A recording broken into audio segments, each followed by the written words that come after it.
Revolutionary talk for revolutionary times. Promoting peace, liberty, and prosperity around the clock. LibertyTalk.fm.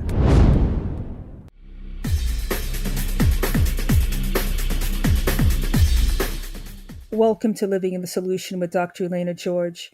Today we have an important show, one that I think will touch many of us who are living in times that we have to navigate daily. And it seems on some days it's harder than others. But I think one thing that we can all hang our hat on, and that's a higher power, God. And I wanted to have someone who could speak to our things that we can do to help our mental balance, and someone who's connected with that higher power.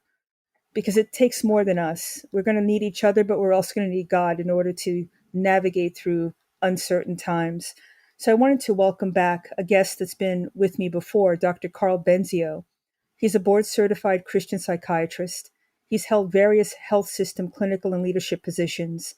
He implements a faith-informed, Jesus-centered application of cutting-edge psychiatric science to successfully treat patients, equip ministries, teach, write, and serve as a frequent media guest, expert, and conference speaker to provide expert social policy testimony. He holds a B.S.E. in Biomedical Engineering from Duke University and an M.D. from Rutgers-New Jersey Medical School. He performed his psychiatric residency at UC-Irvine. His expertise is integrating brain physiology, psychological science, and spiritual truths to teach decision-making processes, mechanics, and neuroplasticity, with endless application to every facet of psychospiritual health and functioning. He's the co-founder and medical director of the Christian Residential Treatment Center, Honey Lake Clinic, and a medical director of the American Association of Christian Counselors. So, Dr. Benzio, I want to welcome you back to the show because when you were on before, it was well received, and I think we're at a point in time that we can use some balance, and you're the man for the job. So, thank you. Well, thank you, Dr. George, and great to be back with you and your listeners. And I'm not sure if I'm the man, but I know God has given me some understanding both through my personal life and struggles, and as I work with patients, to some insights into some of the struggles that we have in this world. Well, it seems that with the struggle, you think you've got a handle on day one, and the next day there's something else coming at you. It just seems a relentless onslaught, and it's. For people of faith, I think it's something that we can hang our hat on. But for those that struggle and don't necessarily have God at the head of their life, what are you finding? I mean, can you speak more about your biopsychospiritual philosophy and how it enables you to help all of your patients? Sure. God is a very unique being. He's a triune God. God the Father, sort of the brains of the operation, the mind, and God the Son, Jesus, sort of the body, and God the Holy Spirit, sort of the spiritual. So in that triune God, we have a representation of sort of a spirit, mind, body integration. And we're made in his image. And I think functionally, that sort of tripartite model really works. And the way I look at us is almost like a computer, that just like a computer has hardware, we have this biochemical, natural world part of who we are, our brain chemistry and our physical body, our biochemistry. Then a computer has an operating system that tells the computer how to take in information, how to process it, and then how it's going to output it. And when we look at the spirit, mind, body model, that's our mind, that's our thinking, our personality, our emotions, our will, our memories, all those aspects. And then we have the spiritual aspect of who we are. And to me, I look at us as having an internal spiritual sphere, my spirit that makes me different than everybody else, that gives us a unique identity, that allows us a special and unique connection to God, that allows us to connect to others, to love others. It differentiates us from animals and from clones. And then there's the external spiritual sphere that is God, Satan, angels, heaven, hell, all those spiritual things. And in that computer model, the spiritual sphere, that internal spiritual sphere, that's like the owner of the computer. And the external spiritual sphere, God, is the designer of the computer. So in order for get the most out of the computer, we need obviously a good hardware. We need a good operating system. We don't want to have an immature or an old Windows 95 or Windows 98. We want an up-to-date operating system. But even if those two things are awesome, if the owner of the computer isn't using the designer's instruction manual, he's not going to get very much out of that computer. And so God, being the designer of our mind, doesn't make us have to guess as to how to get the most out of life and out of our mind. Like anybody who creates something or invents something says, wow, you invent a computer or an iPhone or a bicycle. You want the end user to get the most out of it as possible. You want them to enjoy it. So you give them an instruction manual. And so God gave us an instruction manual, the Bible, the best instruction book for living every day. And the more we get into that, the more we understand it, the more we apply it, the more we're going to get out of life. So that's what we try to do with my patients at Honey Lake Clinic and our philosophy there of how we integrate good cutting edge science about our mind with these biblical truths. So whenever we make decisions, our brain chemistry gets better. There's this process of neuroplasticity that God designed into our mind that as we make good decisions, our brain chemistry gets stronger or balanced or good circuiting. And as we make wrong decisions, our brain chemistry gets injured or chemically imbalanced or corrupted or short-circuited. And the Bible uses words like unrighteous or double-minded or reprobate or degenerate. So the Bible talks about the science of neuroplasticity. When we make good decisions, we renew our mind, we transform our lives. And science also talks about these elements, but yet we're not very good at our Christian community and our medical community as to how do we incorporate our belief system or God's design, the laws, the protocols, the rules that he designed our mind to operate by and good health to be delivered by. How do we apply those in our life to be able to walk those out? And that's what we try to help people do, how to connect with God so they can understand his answers, his instructions from his instruction manual to apply them. And when we do, oh my gosh, people's eyes, they open up, their mind has become renewed. They're able to think more clearly. They're able to manage their emotions. They're able to see right from wrong, but not just see it, but then be able to execute it. Now, that's one of the things I'm finding in society, that there seems to be this energy that's opposing being godly. Like if you stand for something, not against something, but for something, there seems to be this societal energy to try to sap you, either, disconnect you from society in some way, whether that's social networking or your job or whatever. Are you finding that your patients, well, it's kind of a broad question, but is that something that's made them at odds or somehow made this disconnect? It's what's being foisted on them, this energy to be as negative as possible, to be anti-God in some instances. I think our society is moving, or at least trying to move that way. Oh, you're exactly right. Ever since the beginning of time, right? When the Garden of Eden, Satan intruded into this perfect space. Well, first of all, he intruded into heaven and he got 1/3 of the angels. Could you imagine all the angels living with God in eternity, doing awesome things in heaven, a perfect place? And Satan comes in and disrupts that through his pride, through his ego, him wanting more. And he got 1/3 of the angels, these beings that lived with God for so long. He tricked 1/3 of them into believing that he was a better leader than God was. And so in the Garden of Eden, he did the same thing to Eve and Adam. And then in our world, he continues to do that, sort of really pushing the buttons of our flesh, that me-centeredness that we all have of wanting to be in control, wanting to be in power, wanting to not endure any discomfort or pain. And Satan and the world system tricks us into thinking we have the answers, or we don't need God. We can be our own ruler. We can be our own king. We can be the ruler of our domain. We don't need to bow to anybody else. We're the only ones that really know what we need, that we love us the most, we care for us the most. We know our weaknesses, we know our needs, we know what our future goals are. So therefore, I, Karl Benzio, am the best qualified person to write the book. How does Karl get the most out of life?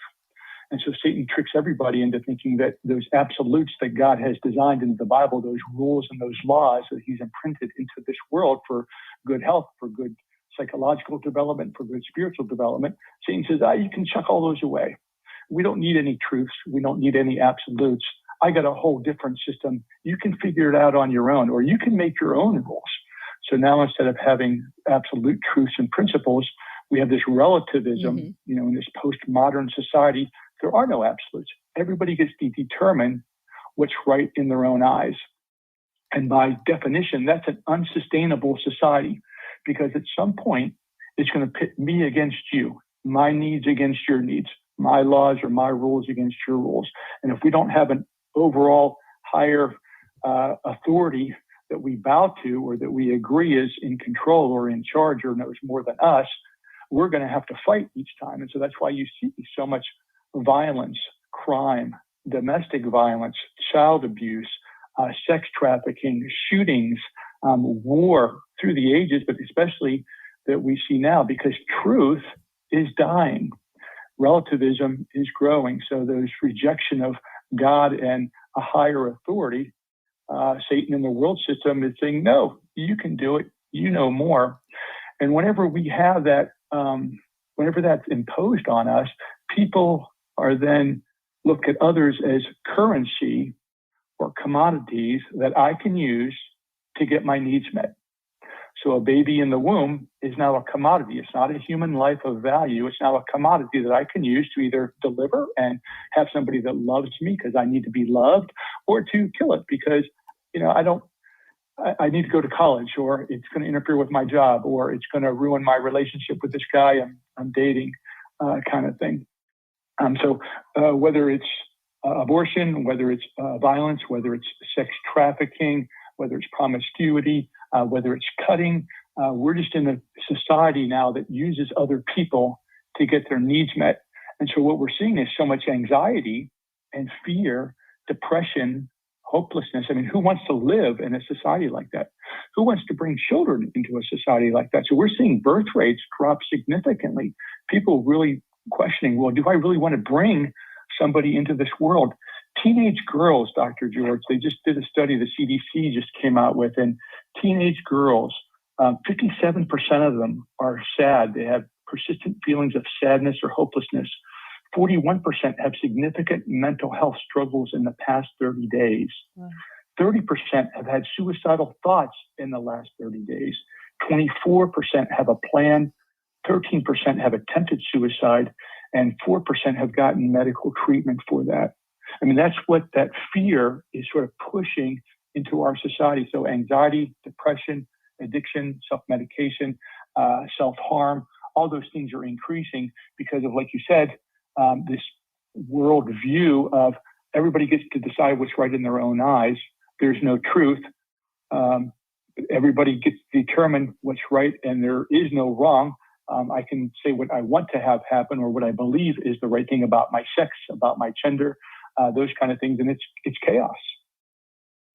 I mean, especially, and I know we're going to take a break, but in a young mind who's still developing, that uncertainty, that boundlessness, it's got to be completely frightening. I mean, you're going through all sorts of things hormonally, but you don't have a structure, and I can see how it just leads to this emptiness, and by definition, anxiety, depression, and everything that goes down the road. So let's take our first break, because you've just opened up an amazing vista of, you just explained what we're feeling. I don't think people can put their finger on it, but you just beautifully explained it. So let's take our first break. You're living in the solution.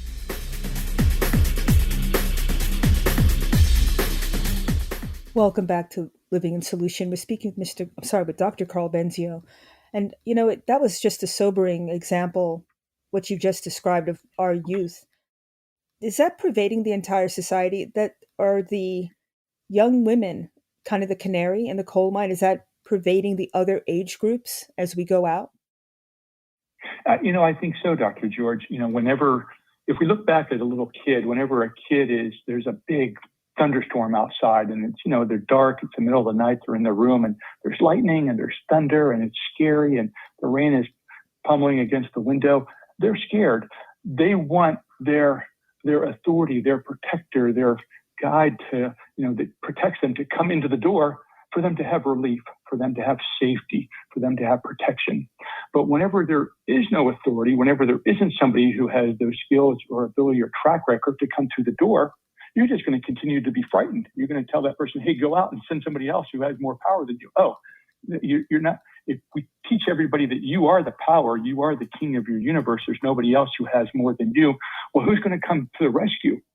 There's nobody else that you're going to trust to come to the rescue. So that's why this fear and anxiety, and I think we see it in teens. As you said, their mind is still developing until we're, into our mid-20s, and they need consistency. They need clarity. They need structure.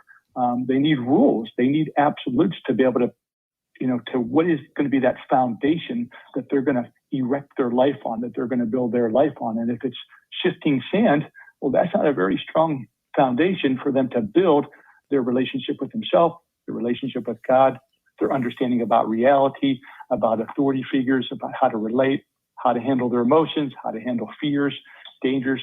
All that is changing on an everyday basis. Just think if you had to figure out how to take a shower every day and had to do it from scratch, or drive to work, you took a different route every day because you didn't have that consistency you'd be wasting so much time in your day just taking a shower or eating breakfast or going to work, these basic tasks that we take for granted. Well, we have routines. We have things that are sort of agreed upon absolutes in those spaces that we just follow day after day. Well, in our bigger parts of our life, we'd like to have those absolutes too, those foundational principles. And the Bible talks about those very clearly. But yet, when we're checking out the Bible, whenever we don't believe in a God, when we don't think there's authority of Scripture to guide our life and to bring us healing and hope and freedom, then we have to make it on our own. And that's even a 40-year-old to have to design their own life and absolutes is tough, let alone to ask an 8, 12, 15, 18, 20-year-old to sort of map it out from scratch and have all the answers themselves. Absolutely. And one thing that I notice, another thing about this blind energy that's going around, it's very negative towards Christianity. And it seems to me it's the, as a Christian, we have, in a sense, the most freedom. God gave us free will.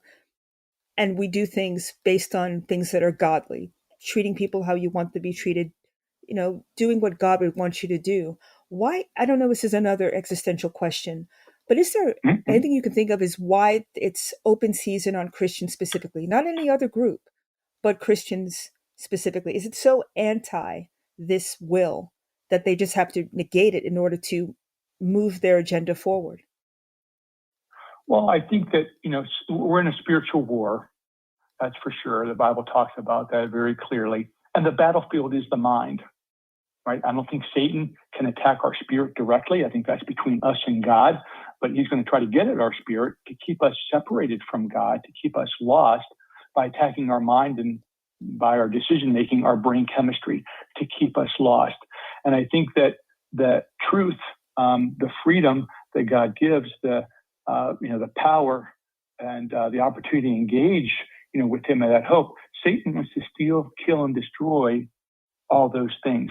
So all the world system is about how do we build ourselves up as authorities, and with that make us sort of blind to be able to sort of blindly follow sort of the Pied Piper of Satan or the world system or these people that or systems that promise peace, freedom, joy, comfort at the expense of long-term health, healing, wellness, psychospiritual development, and maturity. So, we can go for that quick cookie, but is that quick cookie over and over, is that really going to give us long-term health? And so we're so addicted to comfort. I believe that, we're all addicts. We're all addicted to comfort. All the things we really do are to help relieve us from the discomfort. Even though we're promised trials and tribulations, we don't like that. We know that training produces strength and produces equipping and grows us. Homework assignments are great for us to grow, but yet we like other people to have, we tell them no pain, no gain, but we don't really like much pain or much homework or much training in our life.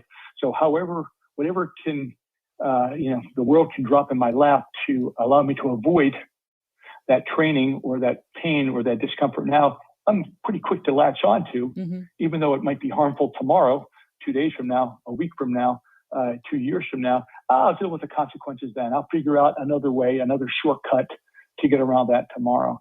And so it's all about building the person up to be their God, the God of their life, me, myself, and I, my kingdom come, my will be done. And, Satan does not want us to recognize the true authority and the place where we can have rest, freedom, peace, and joy.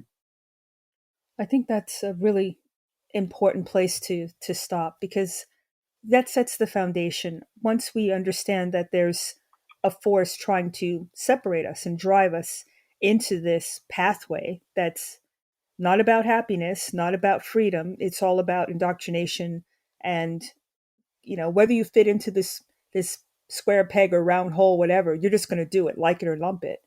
I want to talk about neuroplasticity when you come back, because that's such a concept I don't think people really understand. And it's kind of like you are what you think, but I want to get your take on that. So let's take our second break and come back. You're living in the solution.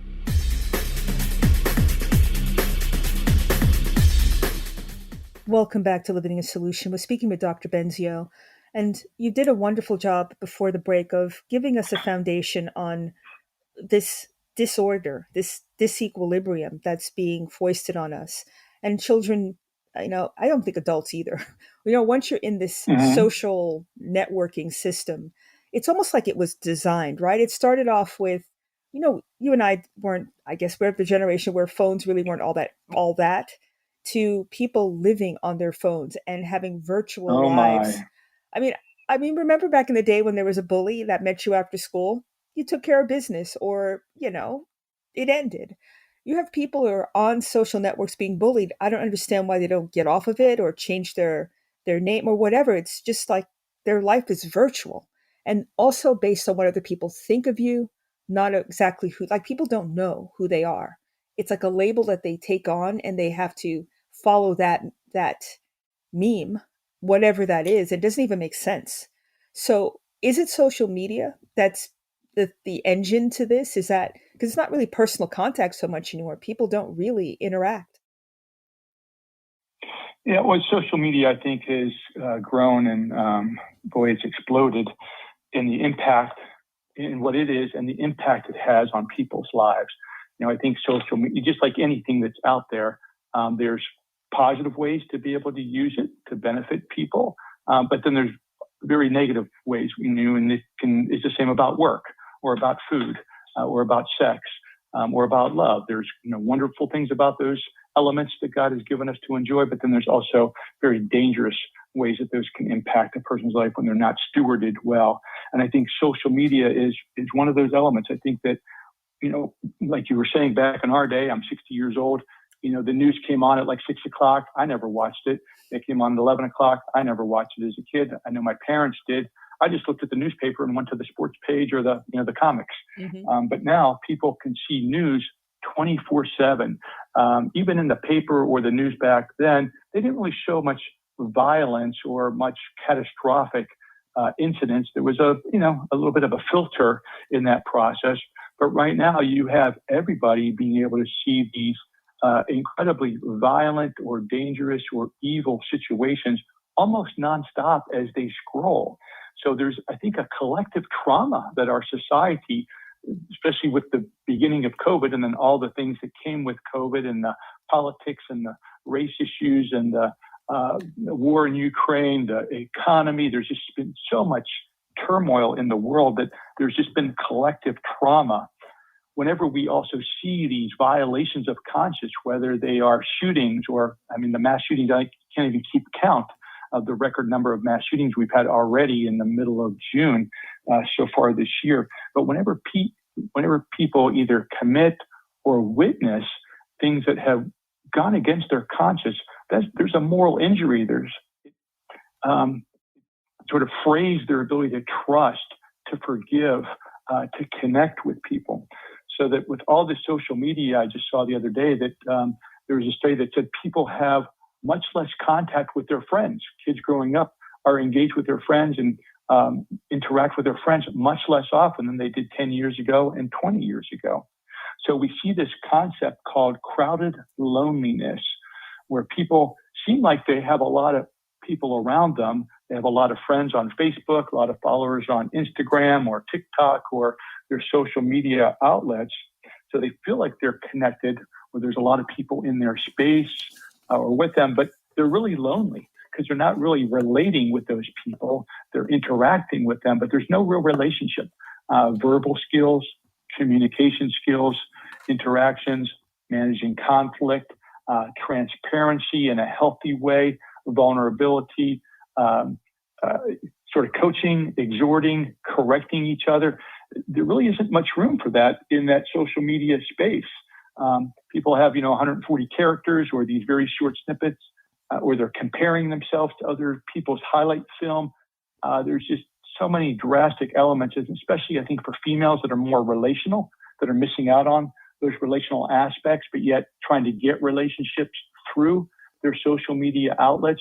And then their social media organizations they create algorithms that actually highlight the negative interactions and have that pop up into your feed at a higher rate.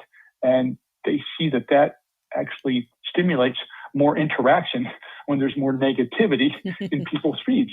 So they sort of hide some of the positive things or the neutral things, and they sort of highlight and push the negative elements. And the Facebook whistleblower last year, was testifying in Congress about, what the algorithms that she couldn't believe that Facebook was using to push the negativity and the animosity. And they saw significant increases in depression, suicidal thoughts, eating disorders, self-image, and body image issues in girls that were in those spaces. Well, that really makes me question now, as a parent, what are the ways that you can identify if your child is being affected by this and has mental health challenges? Yeah, I think anytime that you see changes is always a big thing. So you know your kid, and if you start to see changes in their habits or their behaviors, you want to ask a little bit more about, hey, what's behind that? I noticed that you're not doing this as much, or you're doing this more, or you're involved in this. Can you help me understand, why and what you like about that? What's interesting about that? And engage in conversation and communication. But you want to be alert to changes. Not all change is bad, but changes mean something's going on. Mm-hmm. So you want to try to understand what's going on in their head. As parents, we're always trying to be translators of what we see on the outside, trying to figure out what is the translation inside? What is that telling us about where they're thinking, what values, what morals, what set of data are they using to be able to make the decisions that they're making? So changes is important. If they're isolating or not sharing, not communicating as much, those are significant. Obviously, the big ones are worry, anxiety, fear, depression, sadness, hopelessness. Sometimes they'll talk about themselves in a negative way. I'm not good enough. I'm never going to be able to get that job or date that person or make that team or get those grades. And they just sort of have a very defeatist or nihilistic view of who they are, what they can become.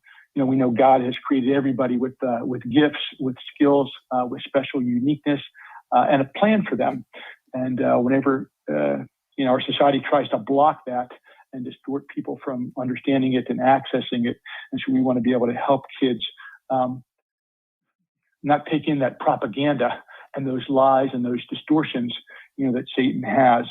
So, how they interact with authority, how they interact with you, are the things they used to enjoy that now they're giving up or they're stopping doing that. That shows us that there's some misinformation usually going on inside that is starting to influence the decisions they make. So we want to be able to help them understand and to be able to get in there and sort of use a little bit of a magnifying lens to be able to see what that is, and that good, healthy communication skills with your children. Show them that you love them, that you care for them, that you want the best for them, that you're on their side, that you'll go to battle for them, that they can share with you those things that are going on, so you can be a confidant or a helper. And if you don't have answers, you can have people in your vicinity, whether they be coaches, therapists, people in your small group, people in your church, shows like this that can help you understand and equip you so that you can be a helper to your kids.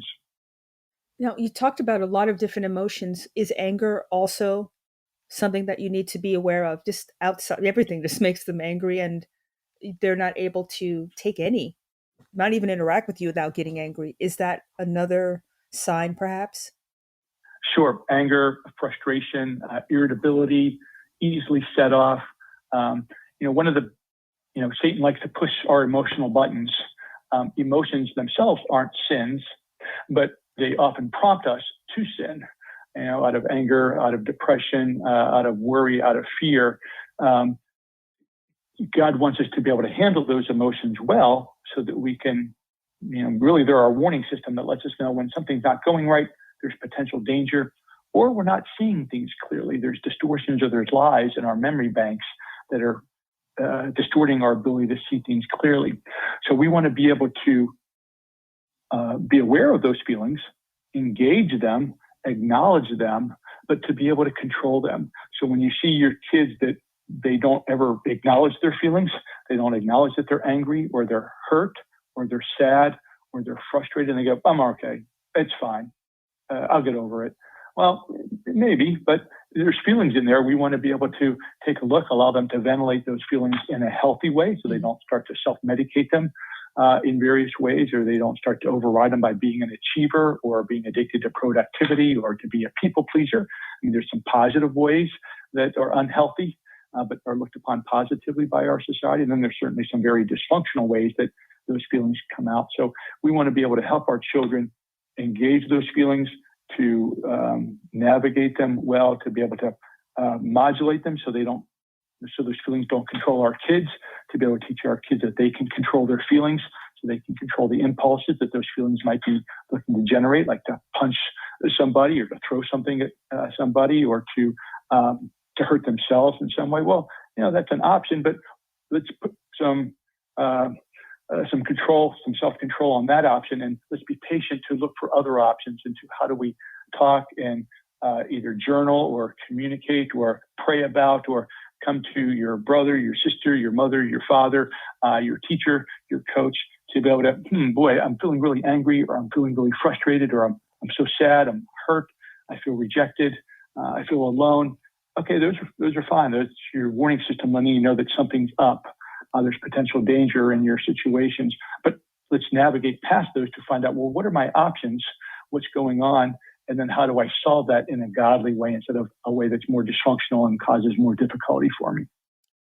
I think that's a great place to take our last break, because now that we've had a really excellent conversation about the kids, let's talk about the adults, because they're struggling as well. So let's take our last break. You're living in the solution.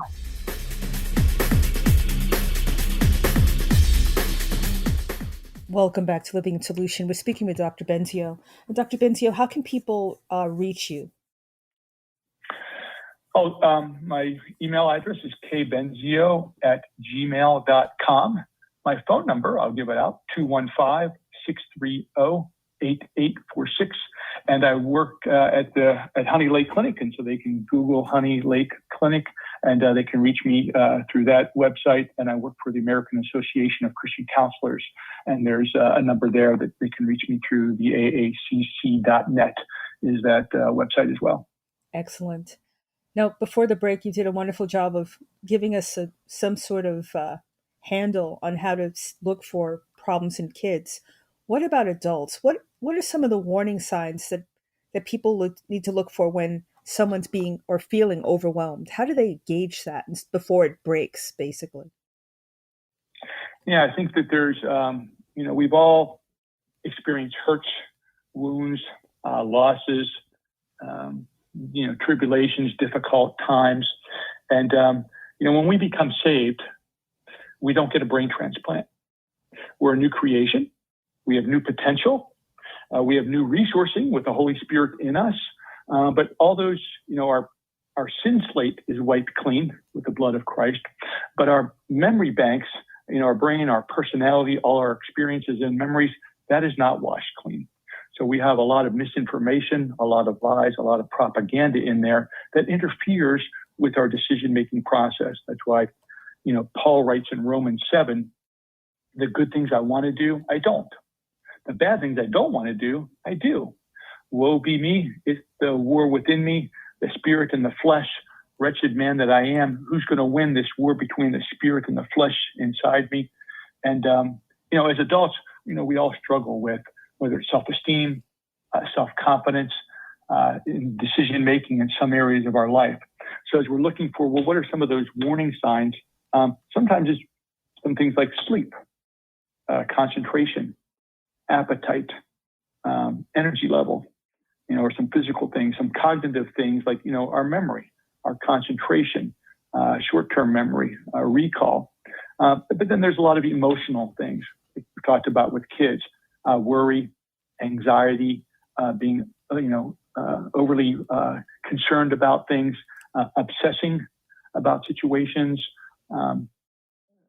taking things personal. Whenever something happens, we often think that people are out to get us. Most people aren't out to get anybody. They're just trying to get through their day, and you just happen to be in their day. But sometimes we take things personally. Depression, anxiety, fear. There's sometimes a storm cloud around our head that interferes with our ability to see clearly. So when people just don't seem like they're seeing their situations or themselves accurately or seeing God accurately and connecting with God, those are significant warning signs that that person's struggling. Obviously, if we see them with some distress or some dysfunction in their decision-making or dysfunction in their home life, in their workplace, in their school situation, in their parenting, in their marriage, those are signs that, boy, there's something that's amiss, whether it's a small thing or a big thing. Something's going wrong. There's some misinformation. There's some lies or propaganda that we need to take every thought captive to the obedience of Christ. We need to get in there, find out what propaganda has been planted in there, and how do we start to help them explore that so they can replace those lies with the truth of God's word and what He teaches. And to that end, what role does counseling play? When should people seek counseling? We're all different, right? And sometimes we need a little help to get perspective. Is there a time or something that you believe that people should seek counseling as a means towards becoming more godly, getting their balance back, getting their joy back, basically? Yeah, I think that everybody should have a coach of some sort, a coach or a counselor or a therapist. None of us are perfect at life. We all have struggles. Jesus is the only one with perfect brain chemistry and a perfect decision maker. All the rest of us, are struggling. We're in that process, hopefully, of growing and maturing and, moving down the spectrum and moving the needle a little bit more in a positive direction. But, we have coaches in so many areas of life, whether that's an accountant, whether that's a dentist, whether that's somebody to help us with our landscaping, sports, piano. There's so many different areas that we have somebody who coaches us and helps us become better at things. But for some reason in our personal space of my relationship with myself, my relationship with God, my relationship with my spouse, my relationship with kids, how to be a more godly decision maker on a consistent basis so I can reap the fruit of the Spirit and the joy, the peace, and the freedom, the abundant life that God has for me. For some reason, we think that we have to do that alone and we have to have all the answers ourselves. And to be able to reach out to somebody would be a sign of weakness or a sign that we can't do it or that we're a failure or a loser. And the Bible never says anything like that. The Bible says, many counselors are helpful, and to, other people have wisdom that they can share with us and to guide us and have some authority and some voice, and that God speaks to others to bring us truth and correction and encouragement and comfort and peace. Whenever Lazarus died, Jesus was late getting there, and Lazarus died, but Jesus goes in, says, Lazarus, rise and come forth. Lazarus is raised from the dead. The very next thing Jesus says is that the people around Lazarus unbind him. And the reason why he said unbind him was because Lazarus had death wrappings on, these smelly, stinky wrappings that are around his head, face, eyes, body. They were restricting his perspective, his vision, his ability to see clearly, his ability to walk and to move in freedom. And we all have, when we become saved, that's like Lazarus rise, come forth. But none of us can unbind ourselves all by ourselves. That's why God built us for relationship and puts us in communities to have others unbind us. Yeah, we need to be stewards of that and to do most of the action steps of that unbinding process. But we need others in there to help us understand some things about ourselves, to practice some of these skills with, to give us some insights about our attitude or our behaviors or some of our decisions, or to give us other options or other ideas of how we could see that situation differently or react to our kids differently, or maybe see it from our kids' perspective in a way that maybe we couldn't, that we were just too emotionally involved in the situation, but maybe our spouse or our neighbor or a friend or our sibling is able to say, hey, no, this is what your child is really doing, or this is what they're trying to communicate, or this is the hurt that they're experiencing. So those coaches, those counselors, those people in our church that are a little bit more experienced, have a little bit more wisdom in certain places, I ask my patients and encourage them to seek out your board of directors. I'm president of Corporation Karl Benzio, and just like all good corporations, they have a board of directors that encourage, they evaluate, they bring wisdom, they bring areas of expertise. And like I said, we have a board of directors. We have experts in some of the, areas of our life that aren't as important, but these psychological, spiritual places of our lives, we usually just try to do it all by ourselves. Instead of, well, who's God putting in my life to help unbind me? Let me seek out people that have a good track record of skills in a certain area. And let me ask them, hey, are they interested in discipling me, in mentoring me, in coaching me, or, seeking out a Christian therapist in your area to be able to go and unpack some of that internal stuff, some of those patterns that we've had that we've tried to break, but we're not quite getting over the hump. There's all this stuff in our unconscious space that is there before we were saved, and some of it accumulates while we are saved. We still sin, and we still have some struggles, and it's great to have a coach to be in that process with us. Absolutely. It's something, it also helps you know yourself, and you can actually communicate. You have to actually be authentic in this experience, right? It's like you have to release, and you can't just, put the best face forward. It's okay to be not perfect. And that actually is liberating, isn't it? Well, that board of directors, you want to pick people that aren't just yes people, that are just going to tell you what you want to hear. They're people that you trust, that you can be transparent. If you want to buy a house, but you don't tell the real estate agent how much you make, how many kids you have, how long you want to be in that area, it's going to be really hard for them to find you the best house for you. You have to be really open and transparent about some really deep and personal things for that person to understand you and then help you develop a strategy that's going to get you the most out of life, help you live that abundant life.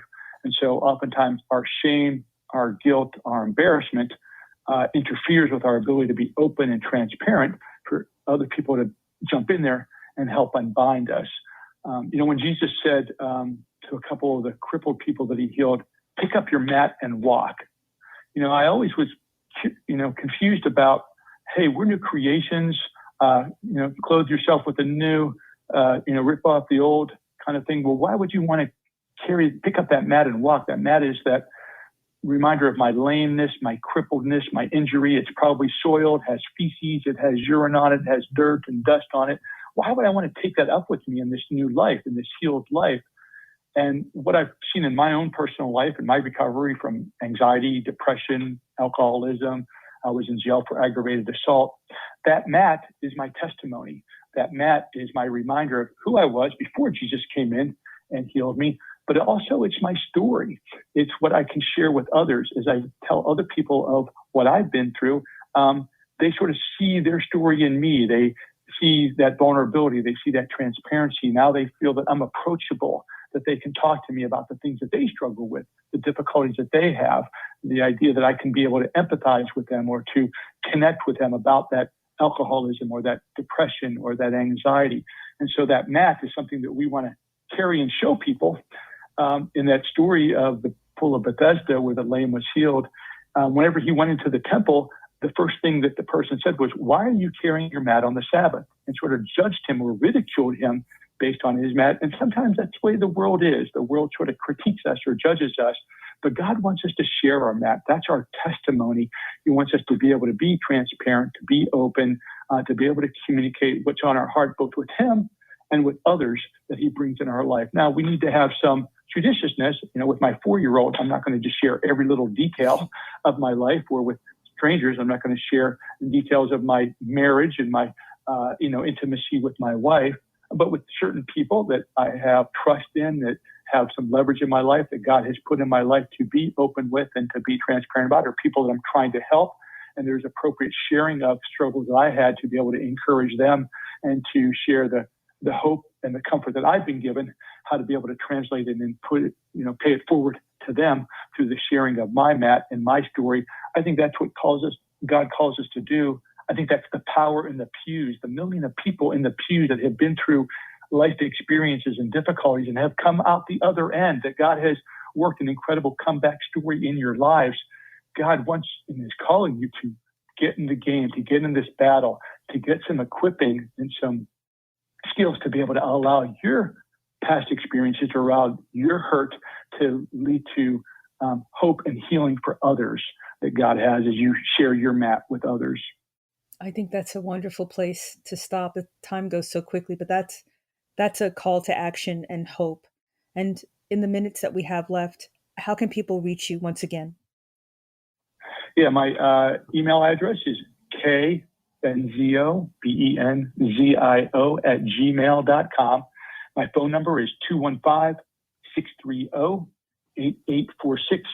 And you can go to the Honey Lake Clinic website. That's the treatment center that I started and the medical director of, and you can see a lot of videos and testimonials there, and you can reach me through there. There's my information, as well as at the AACC.net, the American Association of Christian Counselors.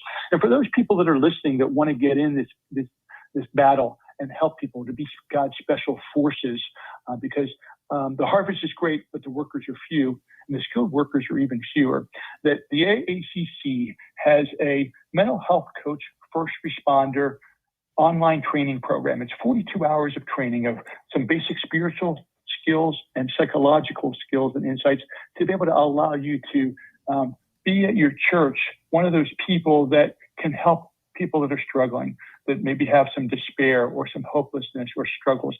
You're not going to be a psychiatrist. You're not going to be a therapist, but you can be one of those people that can be the first responders, like the Good Samaritan that comes upon somebody who's hurting, how to be able to just connect, put some salve on the wound, and then refer them to somebody in your community, a therapist, a marriage counselor, a recovery group, so they can, like the Good Samaritan takes them to the inn for the more longer term care that person needs. But that would be a great place for some of you that are listening, that God is calling, that you've been sort of itching to, boy, there's something I can do, that I want to help people bring light, into their dark space that we see in this world. There's so much help that can come to people. And I think God has, some of you listeners, has been calling you and pressing on you to maybe get in this game in some way. And at the AACC.net, in the educational department, Light University, there's the mental health coach, first responder training program. If people are interested, just email me and I'll send you the link to that.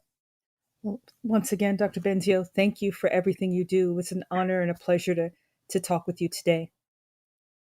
Well, thank you so much, Dr. George, and just thank you for your commitment to serve your listeners and to, be a spokesperson for God and for truth and to how to bring healing to a hurting world.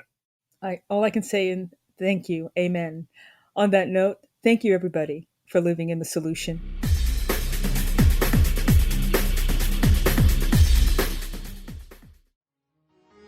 Revolutionary talk for revolutionary times. Liberty Talk FM.